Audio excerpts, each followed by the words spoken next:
నిర్గమ 5వ అధ్యాయము 5, 6 వచనములలో ఇప్పుడు మోషే అహరోనుల మాటలు విని ఫరో కోపం వస్తుందన్నమాట. ఏమంటున్నాడు విందాము. మరియు ఫరో, ఇదిగో ఈ జనము ఇప్పుడు విస్తరించి ఉన్నది. ఇశ్రాయేలీయులు ఎక్కువ మంది అయ్యారు. ఇప్పుడు విస్తరించి ఉన్నది. వారు తమ బరువులను విడిచి తీరికగా ఉన్నట్లు మీరు చేస్తున్నారని వారితో నేను.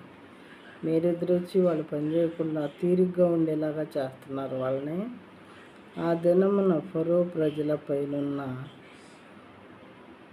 కార్యనియామకులకును, అంటే సూపర్వైజర్స్ లాంటి వాళ్ళు అన్నమాట, మరి వారి నాయకులకును ఇట్లు ఆజ్ఞాపించాను. సూపర్వైజర్స్కి, వాళ్ళపై వాళ్ళకి ఫరో ఏమైనా ఆజ్ఞాపిస్తున్నాడంటే వాళ్ళతో ఇంకా కఠినంగా పని చేయించండి అనేటటువంటి ఆజ్ఞలు ఇస్తున్నాడు అన్నమాట కోపంతో.